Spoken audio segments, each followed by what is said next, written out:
కీర్తనల గ్రంథము 60వ అధ్యాయము. దేవా, మమ్ము విడనాడి ఉన్నావు, మమ్ము చెదరగొట్టి ఉన్నావు. నీవు కోపపడితివి, మమ్ము మరలా బాగు చేయుము. నీవు దేశమును కంపింపజేసి ఉన్నావు, దానిని బద్దలు చేసి ఉన్నావు.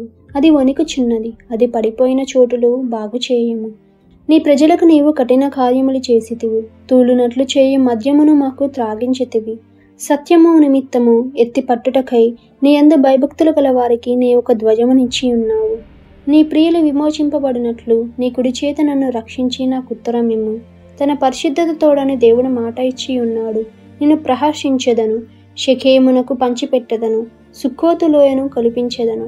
గిలాదు నాది, మనష్షే నాది, ఎఫ్రాయిము నాకు శిరస్థానము, యూదా నా రాజదండము. మోయాబు నేను కాళ్ళు కడుగుకొను పల్లెము, ఏదోము మీద నా చెప్పు విసరివేయుదును. ఫిలిస్తియా, నన్ను గూర్చి ఉత్సాహధ్వని చేయుము. కోటగల పట్టణములోనికి నన్నెవడును తోడుకొని పోవును, ఎదోములోనికి నన్నెవడు నడిపించును. దేవా, నీవు మమ్ము విడనాడి ఉన్నావు కదా. దేవా, మా సేనలతో కూడా నీవు బయలుదేరుట మాని ఉన్నావు కదా. మనుషుల సహాయము వ్యర్థము, శత్రువులను జయించుటకు మాకు సహాయము దయచేయము. దేవుని వలన మేము శూర కార్యములు జరిగించెదము, మా శత్రువులను అణగద్రొక్కువాడు ఆయనే.